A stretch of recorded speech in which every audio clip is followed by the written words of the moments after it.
All right, good evening, everybody. I think we are at time. Yeah, so welcome to the session. I see around 17 of us. Maybe we should give a minute or two more for a couple of people more to join. Is that okay? Maybe while we're waiting for people to arrive, if people want to put a few words in the chat in terms of what brought them to the session. So just pop a few words in. What interested you in this session? What brought you here? Yeah, that's a good starting point. What brought you to this session?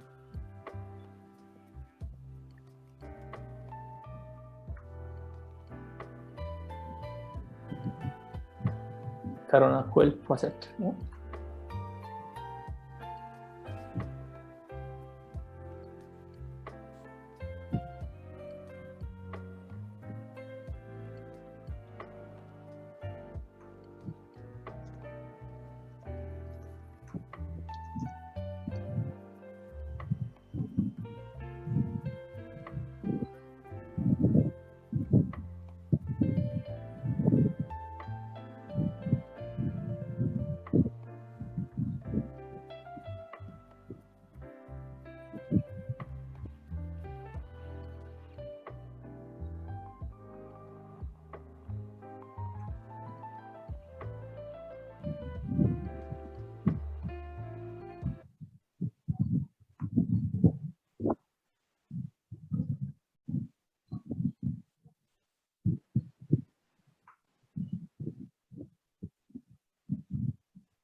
All right, if you are here, ready to start, maybe it'll be nice to have the videos on so that we get to see each other.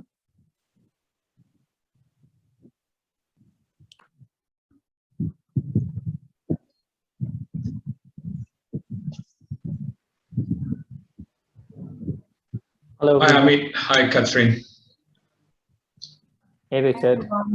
Good to see you. Hi, everyone. Hi. And hi, everybody.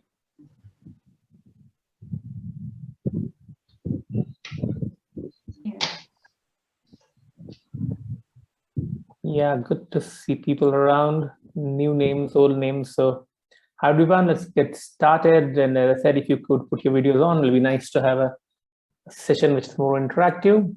My name is Amit Matu. I'm the anchor for this session. I welcome you all to this very promising session. I read, Arati, what you wrote in the chat window. I have a similar expectation as you.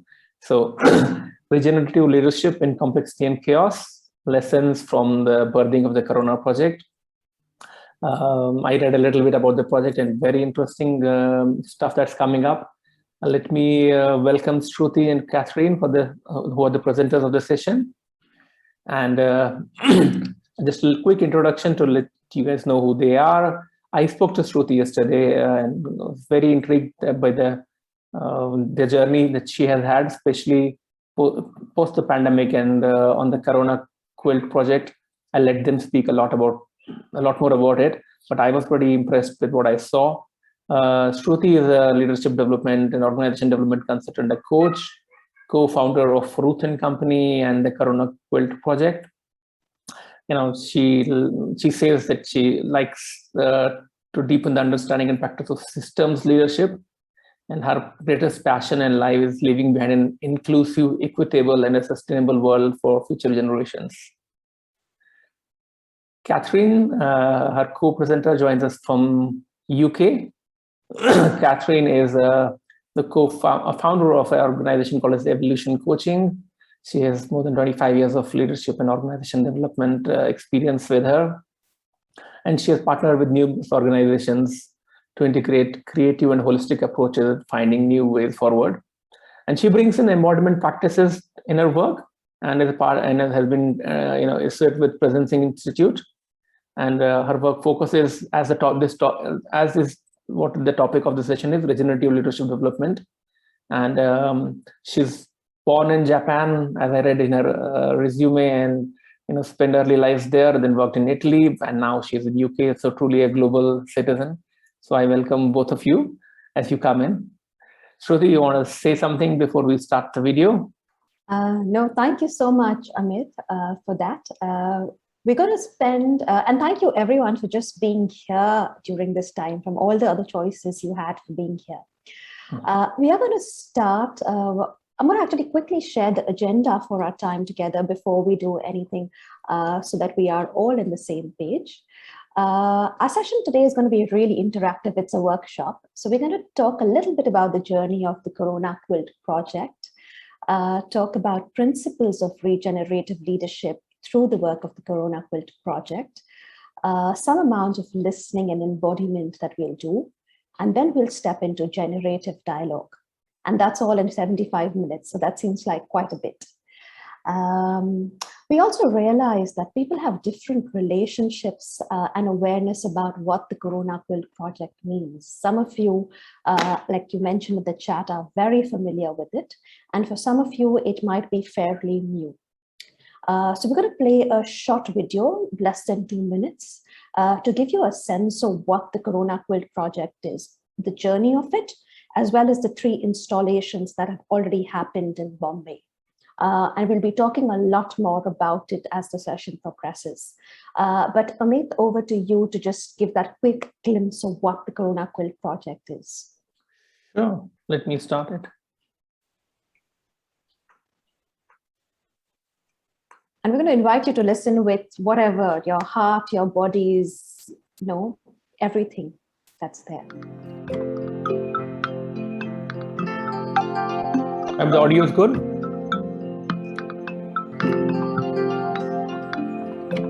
Yes.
I think Amit, we're good with that.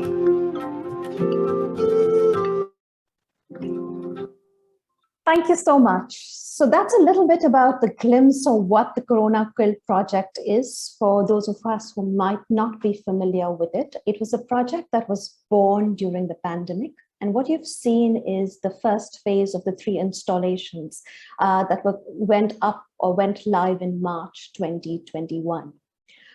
There will be 2 more happening, and I'll talk a little bit about that. But for the first time, I'm going to share a little bit about the journey around it and what led to really this creation. And it started, so what you see today as the Corona Quilt project really started with an impulse. It started with really this particular thread that I had in January 2020, that I had to go back to connect with the wisdom of our hands. A sense of wisdom that my grandmother or my grandmother's understanding of what she did through hands. And this intuitive call that I had to do something going back to that ancient wisdom of quilting, of sewing. And I didn't understand more, just that was the only place that was available to me, that I needed to go back to understand this particular thread of wisdom. And sitting with that, it felt like a strange, unknown place to be because you didn't really know what to do with it. I tried to play a little with it. I went online to figure out what this might mean for me. I read a couple of books, but finally it was the middle of January 2020 that I had a very distinct dream about a quilt I'd seen a couple of years ago in Kansas, but that I was there. And I can really remember how distinct the colors were. It was something I saw in my colleague Gina Kellogg's home. And I intuitively felt like I really needed to connect back with her around it. In that moment of connecting back in our conversation, we really realized that there was something in our conversation that was unfolding. In our conversation, there was something about really honoring that wisdom that our ancestors had known for a really long time. That we had to connect back to our bodies to really process emotions. That our bodies had the ability to process emotions. And what it meant to connect back to our hands. And that was it. That conversation happened in January and we paused with it, not knowing what it meant thereafter. In April 2020, I received a poem just out of the blue, right at the onset of the pandemic. And it's a much longer poem, but the words, the old threads are unraveling, get your needles ready. We are stretching a new quilt of humanity.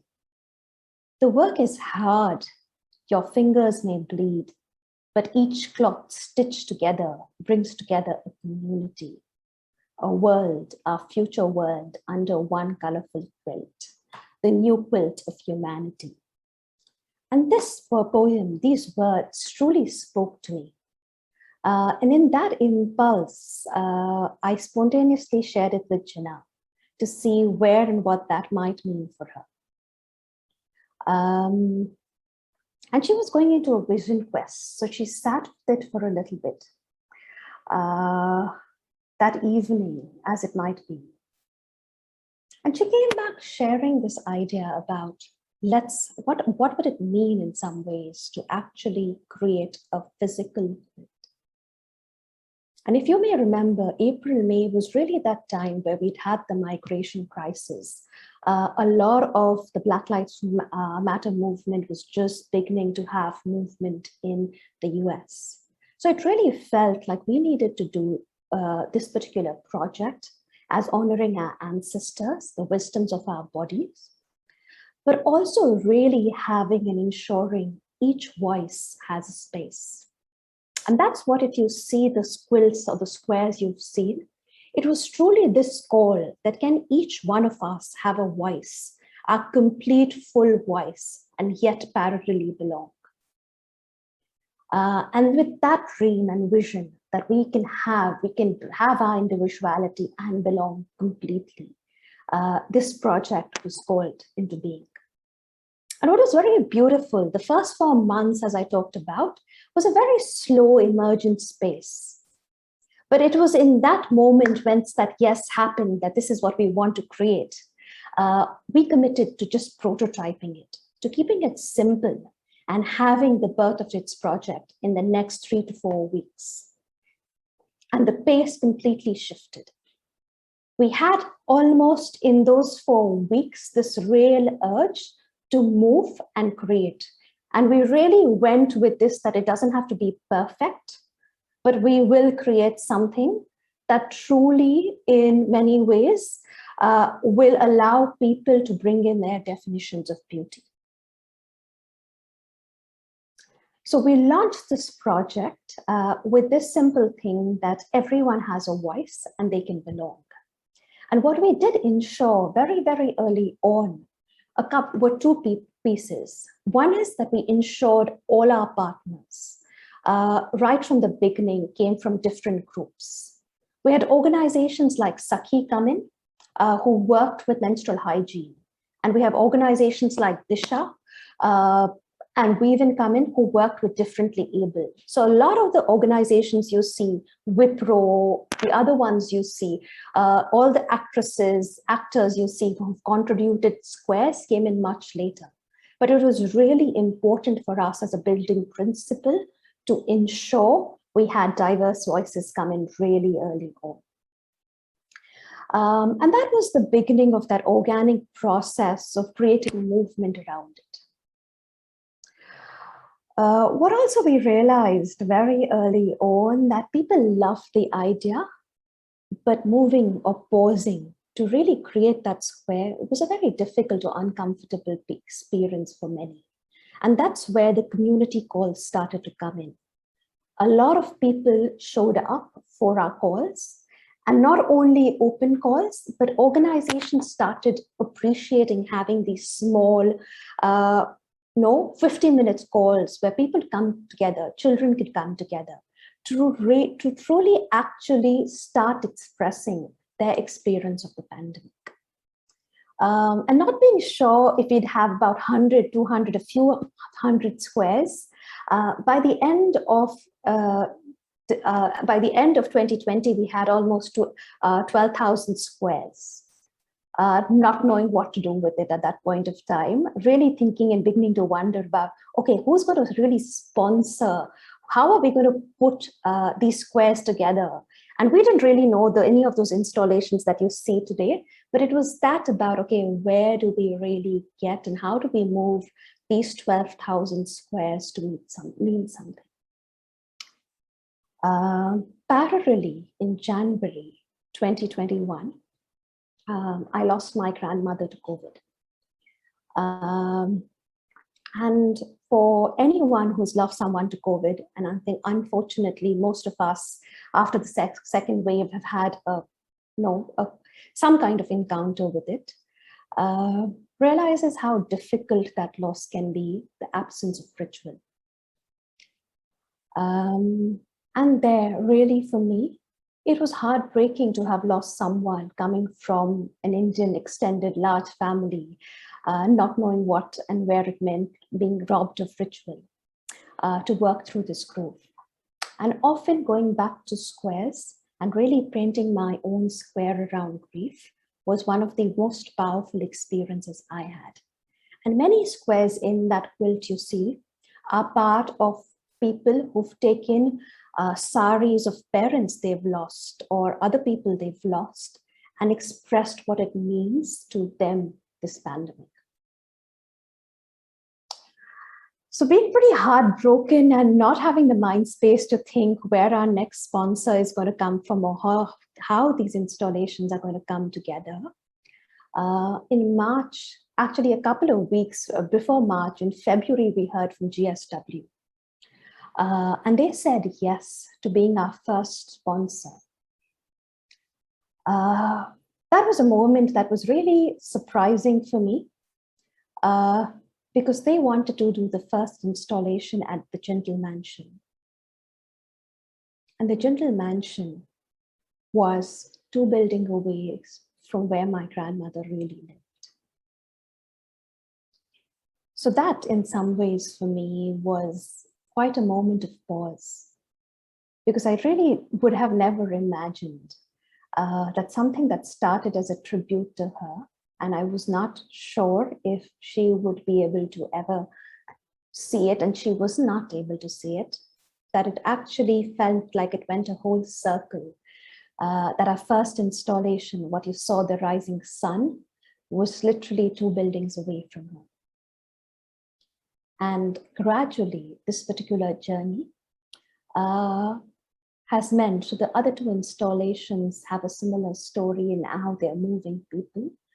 But that's a little bit about how that journey from it being an impulse or an idea to not knowing about, are we going to get even 5, 10, 100 squares, to actually getting 12,000 squares. And it's coming together not only as a tribute to people we individually love in an unexpected way, it also celebrated a lot of our frontline workers. I'm going to take a moment to pause right here and invite Katherine in. Thank you, Shruti. And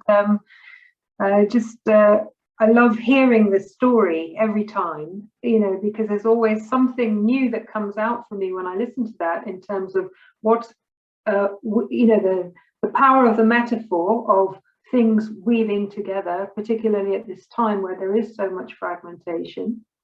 And one of the ways that Shruti and I connected was through our interest in working with emergence and in the context of having a regenerative impact in the world. And I just want to share a frame, Shruti, if you're okay to bring up the slide.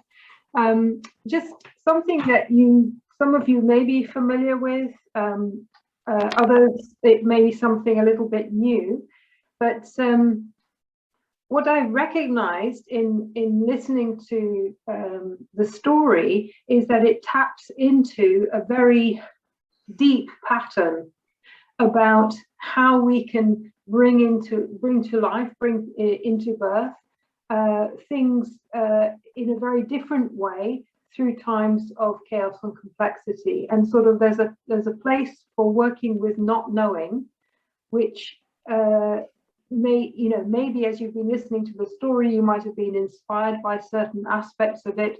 There might be things going on for you around what that could mean for you in terms of what you're opening up to, and also the organizations you work for. What if leadership was tapping into a deeper pattern of change? And what we like about this little diagram here is, if you look at the top left-hand side, it mentions downloading in past patterns, yeah? And often what happens in life, in organizations, when we come under pressure, we all know that we get that amygdala hijack that puts us into a kind of threat response. And very often we just go to the first solution, yeah? Rather than how do we suspend some of our past patterns that may no longer be useful for the future? And what does that mean in terms of seeing with fresh eyes? So this is accessing our open mind. And so, holding the question, having an open mind is often about allowing the question to live in us for quite some time, of incubating some inquiry. Our sensing, redirecting our sensing away from just our own little world and sensing into the wider field. So again, there's some principles, I think, in Shruti's story here around that wider field sensing. So sensing within and sensing without, and seeing how those two patterns kind of want to weave together and enrich each other. And then the open will, which maybe it involves a form of letting go. So we have this in the left-hand side, that actually when we open ourselves up into something that we've never done before and that we could never imagine ourselves doing, yeah, there's a letting go process. And this whole, the author of this is Otto Scharmer. He calls this open mind, open heart, open will, a form of kind of vertical embodied literacy, that we can actually learn how to access that. And we'll be doing a little bit of practice with this later in the session. But before I do that, I just want to kind of come back to Shruti, because I'd love to hear a little bit more, if we sort of crystallize some of the lessons perhaps that have come out of this for you. Just to say a little bit about, so what oh, okay, there we go.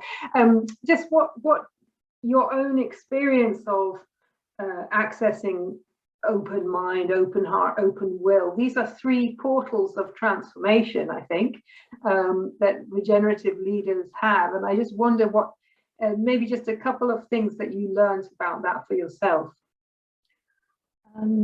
Sure. I think right at the beginning, what I said, as I mentioned earlier, the call, often like just the call about, I needed to connect back to the wisdom of our hands, and it has to be connected to the timeless wisdom of my grandmother. Just that felt really uncomfortable and very, very new. And it took me a lot of, I think, courage to trust that it's a voice that I should go with and act on and really listen to. So continuing to keep an open mind around it, or just even listen to it, I would say was, I think there's always this tension, and really tapping into that voice that believes it to be true was something I think that really stood out for me. The other point was also, I think it's been such a hard year for everyone, but also with the kind of grief that I experienced, continue to see that frame of possibility and listen, and to be open to how the universe chooses to dance and be surprised by it, I think was really, really important. And I think I was surprised by. So yeah, that tension between always having the choice of fear versus choice of faith is something I think that really stood out for me from it. I really am touched by how, in spite of, the loss of your grandmother, which, for a lot of people, it might have just meant, oh, well, I'm just going to shut down now because I've got too much going on, but actually it feels as though there's something that came through your own loss that also connected to other people's sense of loss at this time. And actually this kind of weaving together, people bringing together those saris from, lost family members. And it seems like a really powerful, again, one of the patterns with Theory U is this connection between the inner and the outer field, that it's in dialogue. There's this ongoing dialogue. We often think about it like a kind of figure of eight, but so I'm just really profoundly struck by that. Yeah. And also, as you're saying that, Katherine, for me is allowing everything. Like there were moments I shut down, and to just accept and be with that as well, that this is a moment where it just feels difficult, and there's space for that as well. And for all of us and all of it to be really there in this space without judgment. Just one more thing that really stands out is, I think, the reaching out to, when we use the word margins, it's only a relative term because it's what's at the margin for ourselves, but actually going out into the wider collective and inviting in difference. And I noticed that this kind of intergenerational, so spaces that children can get involved, and people from all kind of different walks of life. And I'm interested in, the impact of bringing in that diversity. What did that enable for the project? And what also do you see as some of the ripple effects? Because traditional leadership is very often like, okay, the leader has a plan, everybody gets behind it, and then off they go and do that thing. But it rarely seems to support people in their own leadership. And I think this has spawned actually other projects and ideas. So for me, I think you're touching a couple of key important things. One of the pieces I didn't mention is just a week before the launch of the project, we realized we were a very small group of people, and I realized I was the only person of color on it. And it felt really, really important to ensure all voices come in, like I said. And I had a very, very interesting point of choice, because of course I know lots of people of color, that's my tribe and community. But there was the default, that there was a lot of people who were my comfort, my go-to people who I could have invited in. And in listening deeper, it really felt like the people we needed to call in were being guided. So I reached out to my cousin, who I hadn't spoken to for 2 decades. But it really felt like she belonged to this project. And within 5 minutes of talking to her, she really said a yes. And I do think that these are the people in listening to one is listening versus using my mind for certain things. It brought in a very different kind of texture to who the team was. And then consciously, like if you notice, in the project, you have squares from every walk of life. Like there is every walk of life that is there. And that was our intention for the project, that we create something that is a narrative for our future generations. And it's that hope of what the world can be. And it's really, for me, I think you talked about what it enabled. For me, it enabled that polarity coming together in some ways, that you can have individuality and belonging together. And also the power of prototyping. Like, there is a way that you can prototype small by including people and really continue to hold that principle. Yeah. Well,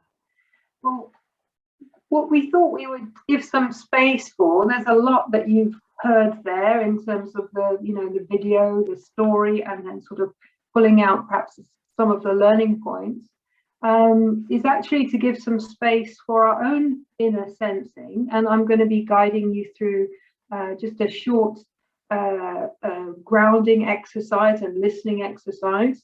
One of the things that I'm really learning as almost like the key quality of regenerative leaders is their capacity for this listening.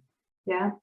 And so I saw somebody who was on a phone and walking, and some of you may be in different places. So all I would do is just encourage you to find a spot where you can perhaps be quiet. Don't worry if there are other people around you right now, because they don't care what you're doing. But can I just invite you to connect through your feet? So this is a good place to start, isn't it? It's like, actually, can I feel my feet on the ground? Yeah, can I just feel my feet on the ground? And if it helps to close your eyes, I might close my eyes, because I often do when I'm guiding people through these things, just to feel the support of the chair if you're sitting on a chair.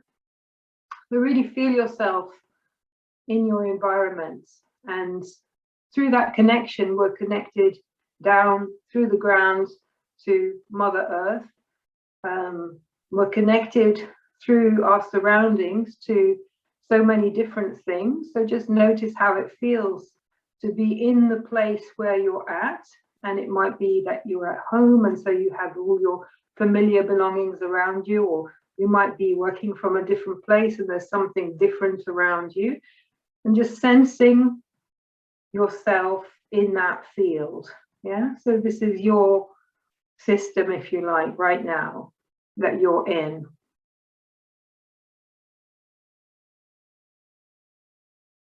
And just as you start connecting to that sense of yourself within your surroundings, supported through the ground to the earth, and through your head, the crown of your head up to the sky as well. So thinking about how we're held in the natural world as well, the whole universe, if you like. And just start to bring awareness back inwards. And there may be lots of things going on for you right now. Don't worry too much about any thoughts or judgments that you might feel a bit uncomfortable doing this virtually, but just maybe just notice the state of your own mind right now. And how does it feel? What's the feeling quality that's there? Does it feel expansive or contracted, or anything's okay, because it's just listening. Doesn't have to be a certain way. And maybe just paying attention, noticing any questions that you've been holding, perhaps some slightly deeper questions that you might have been just coming into awareness of, and just allow them to be there. You don't have to do anything with the question, just sense. Sense its quality, sense its energy, if you like. And then maybe give yourself a few deep breaths, and then sense into what it feels like in your heart space. So the heart's wisdom and capacity to empathically sense the field. So again, just notice the heart space and its wisdom. And what may be there? There might be some discomfort. A lot of us are carrying pain and grief that hasn't had a chance to be addressed. And if that's there for you, just give that some acknowledgement. And we can acknowledge things without having to go into them deeply, but just to know that they are there and they bring their own wisdom as well. And then we just take another couple breaths and gradually bring your awareness down to your belly area, the center of the will, of intuition. A very powerful center, but we often don't pay much attention to it.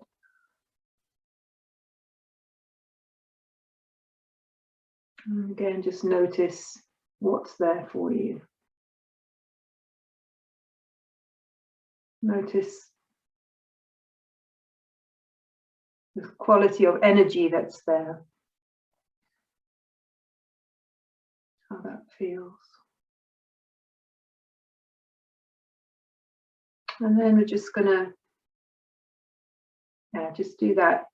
Remind ourselves, so how was my just head area, my heart area, my belly, and just to hear from all of those three different places, three different portals of transformation, and maybe what life is inviting you to explore right now, how you feel and sense that in your body. And if you like, you just take a moment, just maybe either stay in that place, or if you want to journal just a few words or draw a little picture or something that's coming up for you, so that you can just capture something that's emerged for you just through that sensing, that deep listening.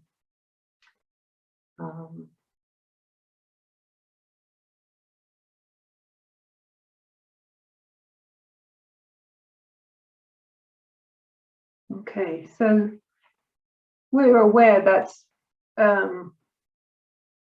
actually these remarkable projects, whether they're small or large, they come through that quality of deep listening. And we'd like to invite you into some breakout space just to share from that experience. I think we have 2 questions, if we can put that on a slide, and we'll put it into the chat as well so that you have that. You can just bring that up.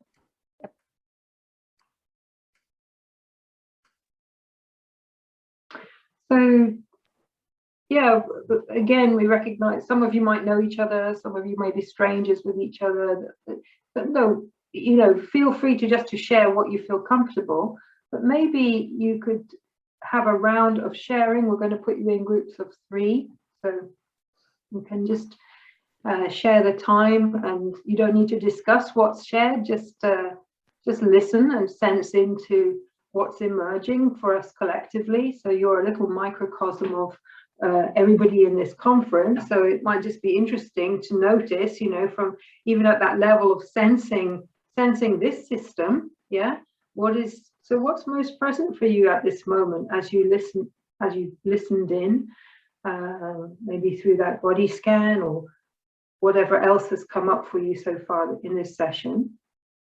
And what is that silent longing or idea that is seeking your attention?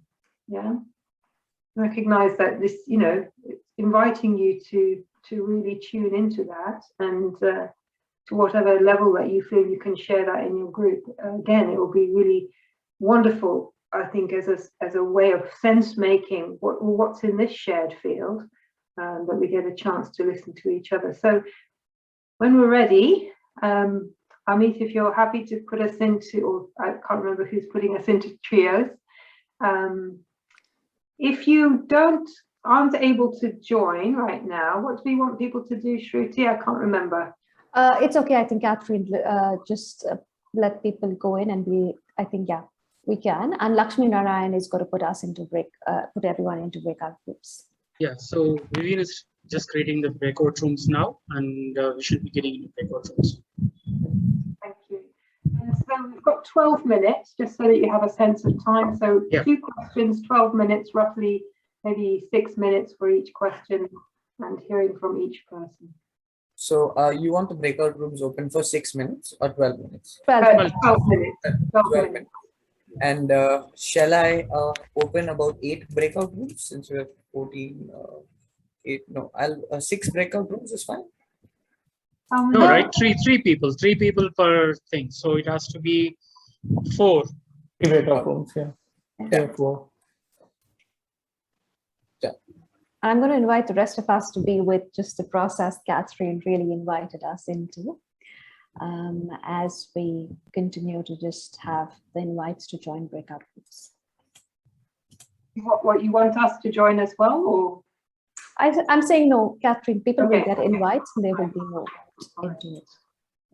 Okay, so you might have noticed an invitation on your screen at this point.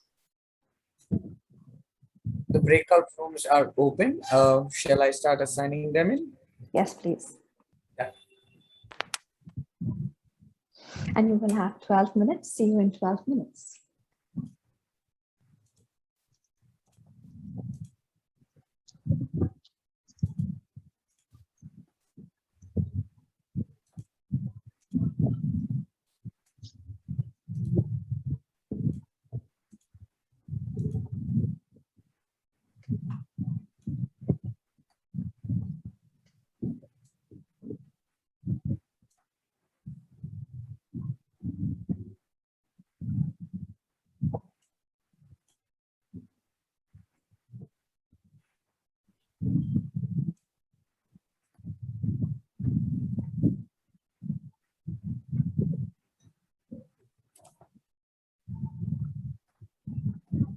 It looks as though we've just got 3 people in the groups at the moment.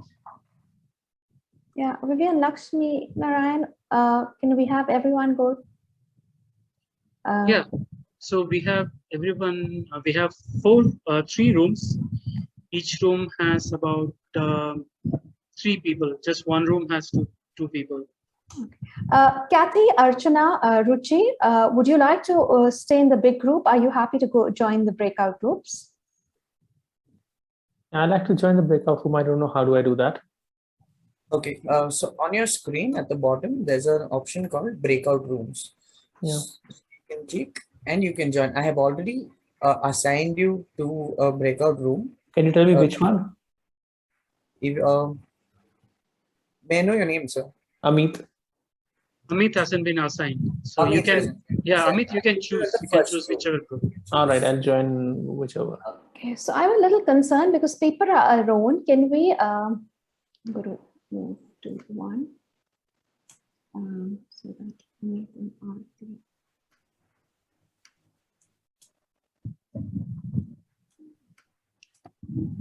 Archana and Ruchi, I'm trusting that you don't want to join a breakout group. And Kathy No. as well. No, Archana and Ruchi are in a different room. Okay, they have not joined yet. You're right. It might be that we just have one breakout group and then other people may be doing other things. So perhaps we just need to trust that they're doing what they okay. Okay. Brilliant. Yeah.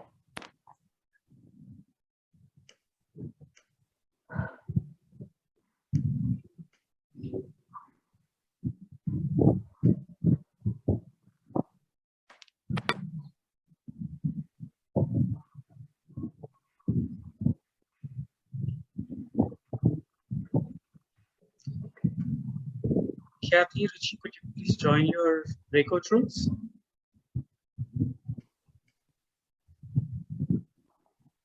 I think this is always the challenge, isn't it? When we can't see people's cameras, we don't know, they might be away from their desk or something, and just but anyway, not to worry. I think we'll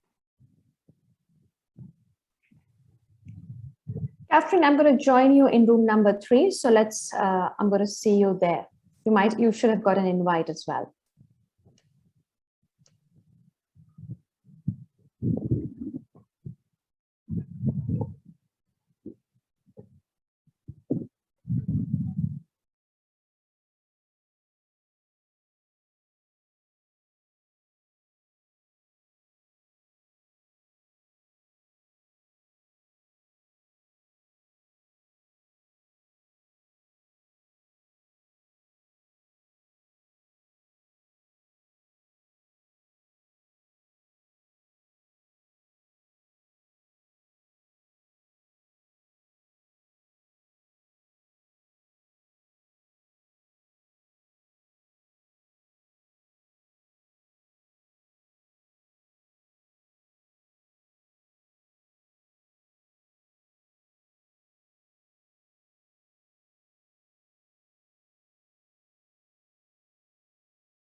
Welcome back, everyone. We will be having the rest join us in a couple of moments.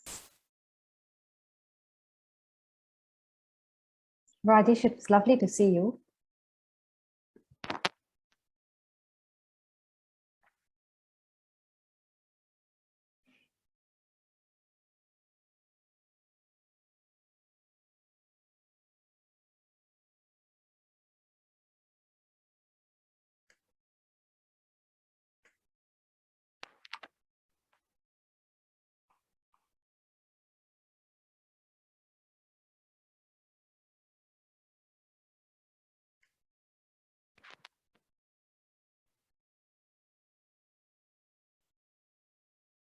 Welcome back, everyone.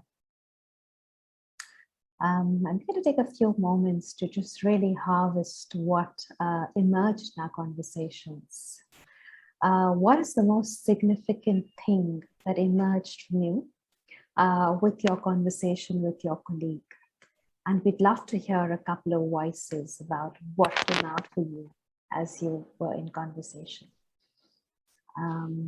We're going to invite you to raise your hand or just open your mic and speak. Richard, are you happy to share?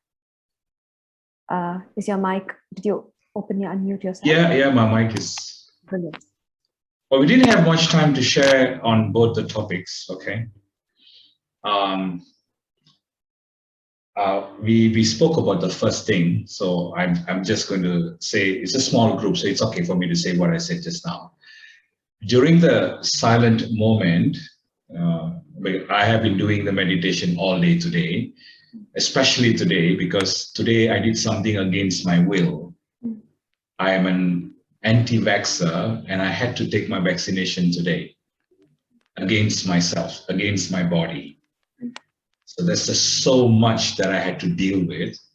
I've been meditating, doing clearing and cleansing and, repairing work all day. And then when I came for this, and there was another round of meditation, not that I am completely happy and woo-woo about it. The emotion is very intense.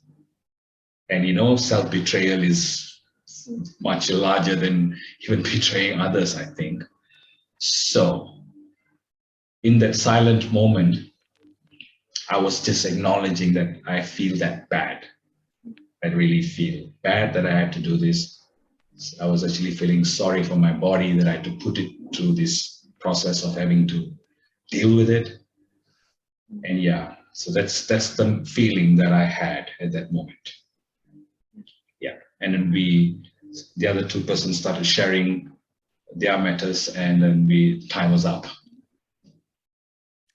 Thank you, Richard, for bringing that in. You also, I think, talk about the polarities that exist in our world today about the vaccine and being an anti-vaxxer. So thank you for just, bringing your voice in and your stance. Other voices around what emerged for you in this conversation?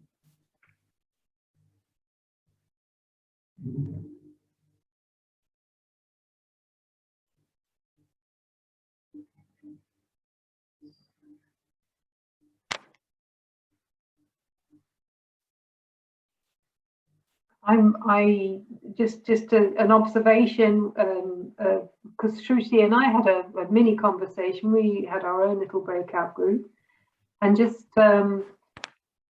something about. I want to acknowledge what you said, Richard, really from my heart, because I can imagine that how challenging that would feel in the body, but recognizing actually the time and space that we're all in, just noticing that there's something in the data of the field around this kind of fragmentation, people passing through.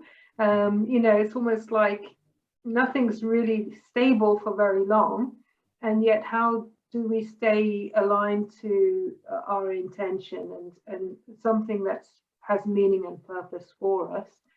So even in this session, we've had kind of people coming and going and stuff, and I think there's just something about how is that mirroring, the wider world, the wider field. So that was my kind of noticing. I don't know if anybody else felt anything similar. It could be, because I think we live in a world where people want immediate, fast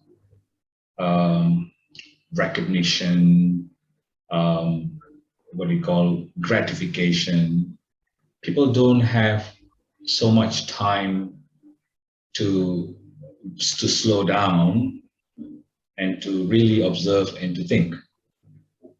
Everyone wants to come for something, and in an instant they feel that, oh, this is not for me. Because choices, as we grow, we all know choices are abundant, okay? And they're just like, even in this conference, there are many choices you can go. And the minute you open to choices, then people make choices, okay? And just by looking at the topic, it is not easy to say, okay, I'm going to go for this one. It's going to be interesting, because everyone would want to come and get something out of this thing, because, you know, that's why we are here. We, you know, and at any time of the day. So I suppose if someone feel engaged in an instant, that engagement, if it's, they will be around for as long as the engagement lasts. That's probably one of those things. But then again, it may be engaging, but it may not be of their interest, and people go. But for instance, just to give you an idea, I am very used to meditation and, you know, all those reflection kind of stuff. I'm very used to it. I do that for years and years. But I notice in a conference setting, I have come across where people just disappear the minute you're asked to slow down or be quiet and, you know, ground yourself. I've noticed that how the number of people just suddenly switch off the cameras and go on. I did switch off my camera because I actually don't like to show myself in the camera when I'm meditating. But then again, I was thinking today, I have been doing that for many hours already, not another one, you know, that kind of thought for me, okay? I don't know about the rest, but I do feel that that's something that happens because there's so many choices available, and people will just probably move from one room to another. And that is the reality now, because that's, like you say, there's so much chaos in everybody's mind. Maybe some people are still struggling. What am I looking for? I know, that's my thought. And thank you for Richard naming so many important pieces that you have and just sharing what you are. Our hesitation in some ways, which is slowing down. And almost having the conversation is almost always at the mind level. So Yeah. it is about what engages your mind. And a lot of what we're talking about in this frame is, are we listening not only to our minds, but are we listening to our bodies and beings? And that place of silence within us, that is actually the womb of creation. Absolutely. And do we have that ease or courage or comfort to sit in that discomfort of not knowing, of not feeling engaged in that moment, and listening to what is beneath that? Yeah. Yeah. I wanted to share about my experience, and I did share it in the breakout room also.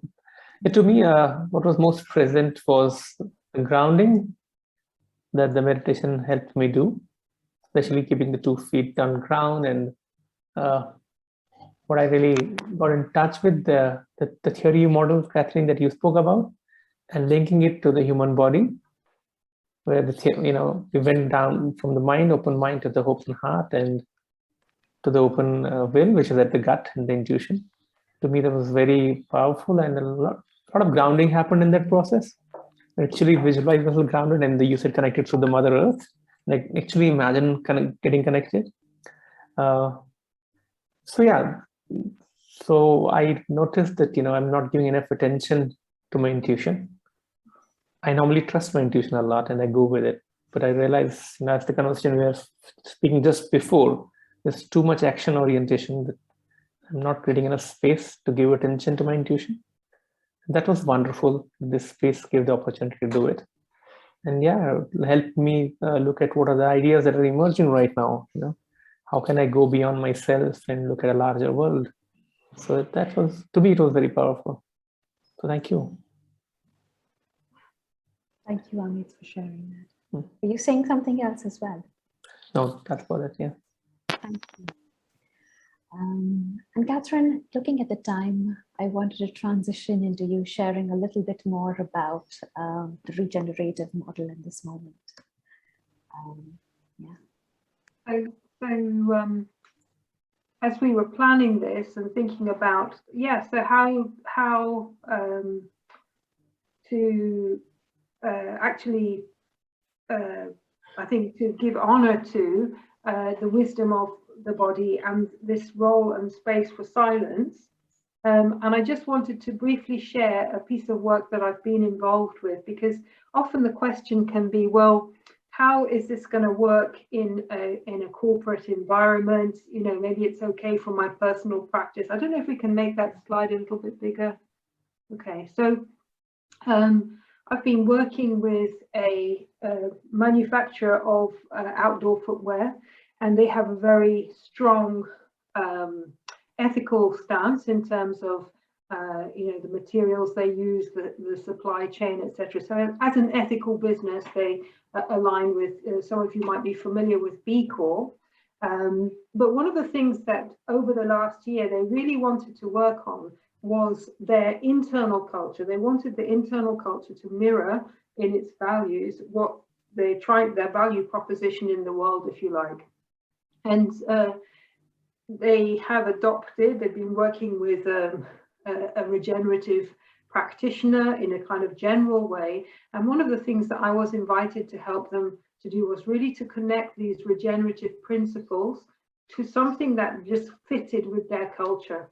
So if you look in the middle there, we have this little wavy line showing the relationship between self. They use this word circle. It kind of means your team, your network, whoever you're working with, and the wider system. And one of the things that we've been encouraging them, and that they now have these regular spaces of sensing and listening to what is going on in self, what is going on in circle, what is going on in system. And they have a group of people, they call them the proprioceptors. Any of you who knows about anatomy knows that proprioception is the capacity for the foot to balance and feel its way. And so there's this kind of beautiful harmony between what they produce, which is barefoot shoes, and this feeling of like, we're here to sense our way together. Yeah. And one of the things that I've been working with in particular is the old mindset that says, well, we just want this plan, we just go off in this direction, and etc. etc. Or people who are maybe just thinking about managing their career in a very traditional way, where they're just thinking about what I want to do next, as opposed to how is my growth connected with the growth of the whole, and how are we evolving together. So creating impact through our and value through our connection is this sort of outside of the circle of mission, and then really getting into a sense of how are we aligned with each other. Let's sense into that. Let's notice how that's happening. Let's get into some sort of an agile rhythm. So rather than forcing ourselves to some big project or something, like learning through lots of small steps, and so that we're not injuring ourselves or we're not making big mistakes, and also honoring the need to relax and to flow. So how do we stay regenerated in our own health and well-being for ourselves and the wider whole? So I think, just to briefly illustrate, there's a lot I could say about regenerative leadership, but it's like you want to build that into how you are as an organization that is continuously sustaining its people, and thinking beyond those kind of narrow silos of yourself, and then the organization is something separate. Yeah. So that was pretty much it. I think we can just remove the slide, and we've got just a few minutes, just any further questions, thoughts, comments, anything that you've taken from today that perhaps could be useful for you. It'll be lovely to hear. So just open it up to the floor again, and maybe we're a small group, just jump in. Yeah, we just have 5 more minutes in this session, Katherine, Shruti. So let's listen if there are any questions or thoughts. Richard, yeah. I'm a strong follower of Otto Scharmer, and I like the diagram that you showed. I've attended his classes. One of the things that I find that in the current environment, one of the biggest challenge to have an open mind is to drop the idea of to drop judgments about people, our separation from society and separation even from ourselves has become our biggest barrier to overcome, to have an open mind. Because when we have an open mind, then open heart comes quite easily. The fact is, to have an open mind, a non-judgmental attitude is one of the biggest challenge that I think we are currently facing everywhere. And yeah, so that is something that I always worked on, and I do a lot of work in that area, because I find that the minute you can drop judgments, it's so easy to be open to see other people's point of view. But Otto Scharmer has put it in a very nice way, and I love it. I just love it. That was really good. Maybe just one more voice or 2 more voices. Yes. Rajiv, were you about to share something?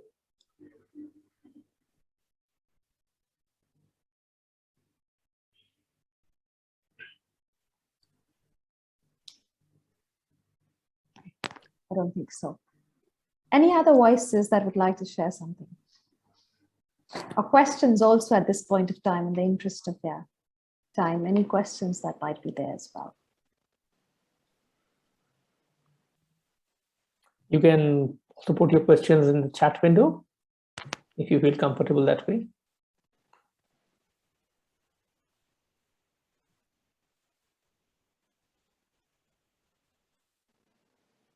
Well, maybe if any question appears, we'll or if you just want to say it, it might be quicker.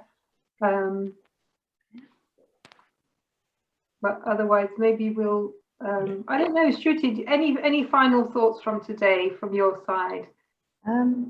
I think I've been just touched. I think creating this space together. Amit, also thank you for the way you've held this process. And above all, I think there's a lot of reflection about what we created in the last 75 minutes and how that is in some ways depicting the world we live in today, what matters to us, where we are. And I would say also some ways our relationship with pausing. So I'm really alive to that as we step out of our circle today. And Katherine, I'm curious about what might be alive for you.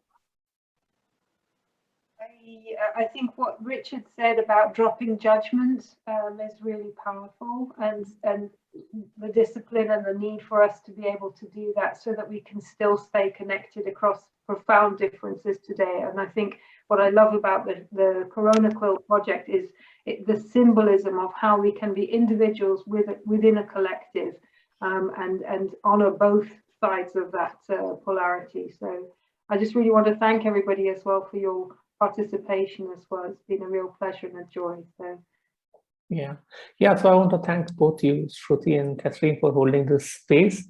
I personally really enjoyed the whole process. The value that you brought in, you simplified the theory model in terms of how it can be applied at self level, and how when we open our will and give access of our intuition, how we are all living connected together. And that's what, as you said, Corona Quilt project is also a symbolism of connecting together. And as Richard said, if we suspend and drop our judgments and drop our preconceived notions, then only open mind will start happening. And then the gradual flow into the open heart and open will. So thank you for creating this space once again. It was really a pleasure to have you both here. All right, everyone, thank you for joining.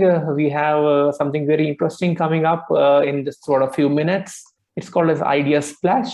It's for the first time in ISAP's Applied Behavioral Sciences Summit, we are doing something like this.